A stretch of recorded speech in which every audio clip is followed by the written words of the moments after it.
ሰላም ሰላም አድማጭ ተመልካቾቻችን የኢትዮ ኤርትራ ጦርነትና የጾሮና ግንባር ተጋድሎ በሚል ርዕስ ከታተመው መጽሐፍ ላይ ያዘጋጀነውን የክፍል 6 ቀጣይ ትረካ እናቀርባለን።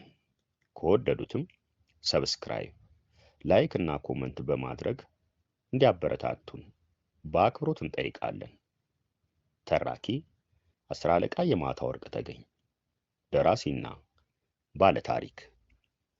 ከጓዶች ፊት የእያንዳንዱ ሲጨልም የእያንዳንዱ የሚያበራ ይመስላል። የተወሰኑ ሲያንጎራጉሩ የቀሩት ይሸልላሉ። አንዳንዶች ደግሞ እንዳትናገር እንዳታወራ እንደተባለ ሰው በዝምታ ተውጧል። ጥቂቶች ኑሮ አልሳካልን እንዳለው ሰው በሐሳብ ርቀው ሄደዋል። ብቻ በመጨረሻዎቹ ደቂቃዎች በእያንዳንዳችን ውስጥ አያሌ ስሜቶች ተፈጥረዋል። በዚህ መነሻነት በሂደቱ ዋዜማ የታየውን የአንዳንዶቹን ጓዶችና የእኔን ሐሳብ ጠቅሼ ማለፍ ፈልጋለሁ። በተለምዶ ማንኛውም ሰው ችግር ሲገጥመው ይብዛም ይነስም ይፈራል፣ አሊያም ይደነግጣል። በዚህ መሰረታዊ አስተሳሰብ እንግባባለን በሚል እምነት የተጋድሏችንን ትዝታዎች ላካፍላችሁ። የራሴን በተመለከተ በዋዜማውም ሆነ በመጀመሪያዋ ቀን በከባድ መሳሪያዎች ጩኸት በእውነት ልብ ይደንግጧል፣ ሰውነቴም ተንቀጥቅጧል። ሁኔታውን በትክክል ሳይመዝን ደግሞ ማንም ሰው በዚሁ አኳኋኔ ይፈርድብኛል ብዬ አልገምትም። በእርግጥ በአዲሱ ሁኔታ ውስጥ ከጓዶች ጋር ከመቼውም በበለጠ ተግባብተናል። እውነቱን ለመናገር ለእኛ ካለ እኛ ማንም የለምና መግባባቱ ግዴታችንም ነበር። የልባቸውን የውስጣቸውን ባይገልጹልኝም የማታ ውጊያው እንዴት ነው? እናሸንፋለን አይደለም? ምሽጉን መስበራችን አይቀርም። ሌላም ሌላ ጥያቄዎችን ያቀርቡ ነበር። የተለያዩ መላምቶችንም ሰንዝረዋል። እንዲሁም ሰው በመሆናቸውም ስጋት አዘል ሐሳቦችም አልጠፉም። እኔ ግን ከላይ እንደገለጽኩት ምንም እንኳን ልቤ ቢደነግጥም ሰውነቴ ቢንቀጠቀጥም ፍርሃትንና ድንጋጤን በውስጥ ሸሽገህ ወኔህን ከሌሎች ጋር ተካፈል በሚለው ወታደራዊ መርህ በመታገዝ ጓዶች አይዟችሁ፣ በእርግጠኝነት የጠላት ምሽግ በእኛ ጠንካራና ፈርጣማ ክንድ ይፈርሳል፣ ደግሞም እናሸንፋለን፣ ድሉ የኛ ነው በማለት አበረታታቸው ነበር። አዲስ የሰራዊት አባላት ብንሆንም ባለፈው ምዕራፍ እንደታየው በተከታታይ ስልጠናዎች አማካኝነት በአጭር ጊዜ አቅም ገንብተን ተሰልፈናል። የብዙ ዓመታት ተሞክሮ ወይም ልምድ ባይኖረንና ባናካብትም አንድ ምሳሌ ሲያሳዩን 3 እና 4 ወይም ከዚያ በላይ ተጨባጭ ስራዎችን ፈጥረን የምንሰራ በመሆናችን ውትድርናውን ለመላመድ ጊዜ አልፈጀብንም። እንደታዘዝን የምንተጣጠፍ፣ ጠንካራ የአካል ብቃት የተላበስን፣ አስተማማኝ አቅም የገነባን፣ ትዕዛዝ የምናከብር፣ ከበላይ አመራሮች ተግባብተን እና ተሳስረን የምንሰራ፣ እንዲሁም ለሚመሩን የምንመራ ደፋርና ልባም የቁርጥ ልጆች የህዝብ ልጆች ሆነናል።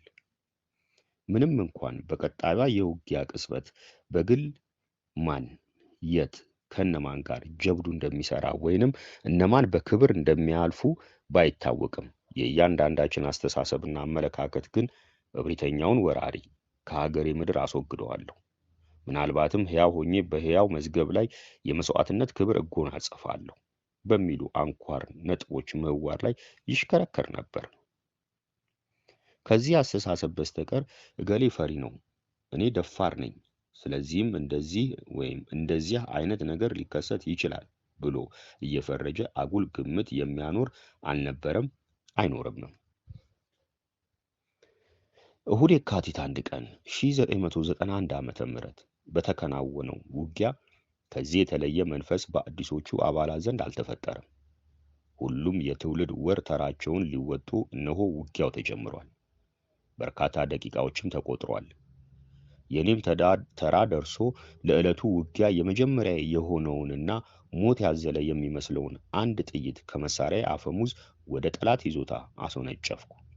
ምድቤ ለወገን ሽፋን መስጠትና የጠላትን አንገት ማስቀበር ሲሆን በማከታተል አጭር ሩምታና መጠነኛ የአውቶማቲክ ተኩስ በጠላት ላይ ሳላቋርጥ ማዝነብ ተያያዝኩ።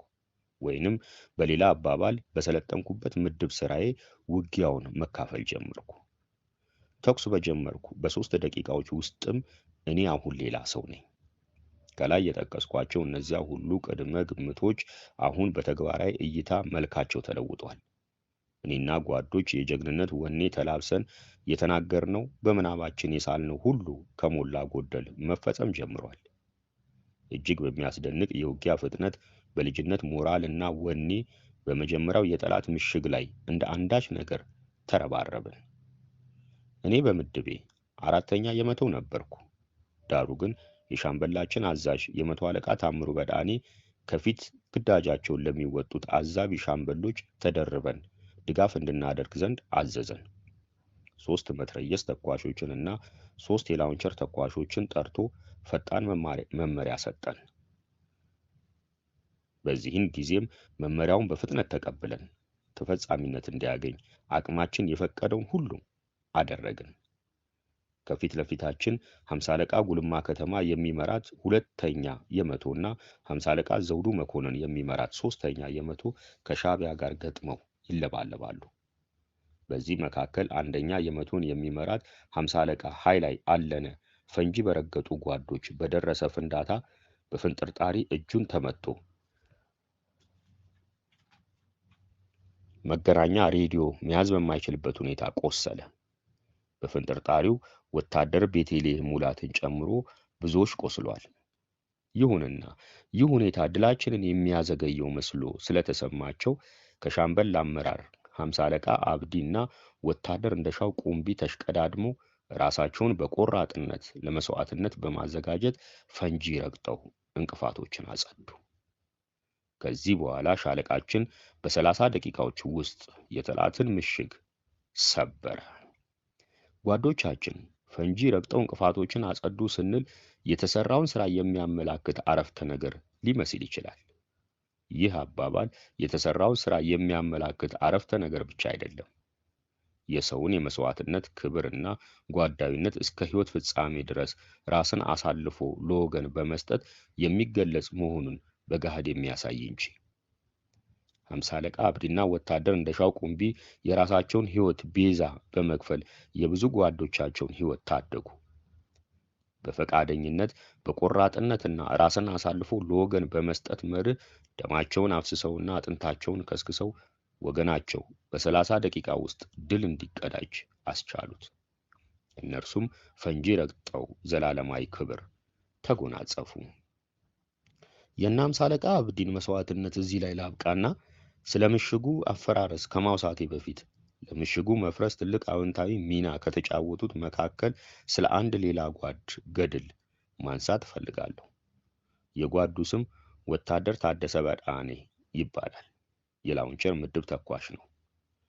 እናም በተመደበበት መሳሪያ በጠላት ላይ ኢላማቸውን የጠበቁ ውጤታማ ተኩሶችን በማሳረፍ ጠላትን አብረክርኳል፣ አሸብሯል፣ አቁስሏል፣ ገድሏል። ሻለቃችን በተሰለፈበት የውጊያ ቀጠና ወይም አቅጣጫ ጠላት እግረ ቆራጣ ወይም ባለ አርቲፊሻል እግር ተዋጊዎችም አሰልፏል። ሮጠው ማምለጥ ስለማይችሉም ጠንክረው የሚዋጉና የሞት ሽረት ትግል የሚያደርጉ ወደረኛ ተፋላሚዎች ነበሩ። እንደታዘብኩት በሻዕቢያ በኩል በመጀመሪያው ዙር ምሽግ የተሰለፉት ኃይሎች መትረየስ፣ ላውንቸር፣ ዲሽቃ፣ ስናይፐርና ሌሎችንም የመሳሰሉ ባለመነጽር የቡድን መሳሪያዎችን እስከ አፍንጫቸው የታጠቁ ነበሩ። ሻዕቢያ በመከላከል ውጊያ ሰፊ ችሎታና ልምድ አለው። እናም የመከላከል ቁመናውን በሚገባ ያደራጅና የአጥቂን ጦር ውጊያ በሚገባ የሚገምት ነበር። ከዚህም ባሻገር የወገንን ጦር መመከት በሚያስችል መልኩ ኃይሉን እና የመሳሪያ ተኩሶችን አቀናጅቶ ቁልፍ ለሆኑ መሬቶች ትኩረት በመስጠት ወሳኝ ወታደራዊ መሬቶችን በካናል ቆፍሮ እና አስተሳስሮ የተቀመጠ ነበር። በተጨማሪም ከዋና ምሽጎቹ ሌላ የማደናገሪያ ምሽጎችና ኢላማቸውን አዘጋጅቶ ይጠባበቅም ነበር። የሻዕቢያ የመከላከል ዝግጅት በዚህ ብቻ የሚገለጽ አልነበረም። በተጨማሪም ከኋላው በሁለተኛና በሶስተኛ ዙር የምሽግ ርቀት ሆኖ ድጋፍ የሚያደርግ ኃይል ክምችት ነበረው። በየርቀታቸው መድፎች፣ ታንኮች፣ አየር መቃወሚያዎችን እንዲሁም ሌሎች ድጋፍ ሰጪ ከባድ ተሽከርካሪዎችን በታኮነት አሰልፏል። ከፊተኛው ምሽግ ፊት ለፊት ከ6 ዙር በላይ ፈንጂዎች ቀብሯል። በእነዚህ ምክንያቶች የተነሳም አዛቢውን የወገን ጦር ወጥሮ አላንቀሳቀስ ብሎ ነበር። በዚህም በመጠኑም ቢሆን ጓዶች ቆሰሉ፣ ደሙ፣ ወደቁ። ውድ ሕይወታቸውን ለሀገራቸው ሉዓላዊነት መከበር ከፈሉ። ታላቅ ፋይዳ የሚሰጠውን የመስዋዕትነት ክብርም ተጎናጸፉ። ምሽጉም በጀግኖቻችን ተሰበረ። አድማጭ ተመልካቾቻችን የምዕራፍ 6ን ተከታይ ይዘን እንቀርባለን። እስከዚያው ሰብስክራይብ፣ ላይክ እና ኮመንት እንድታደርጉ እንጠይቃለን። ተራኪ 10 አለቃ የማታ ወርቅ ተገኝ፣ ደራሲና ባለታሪክ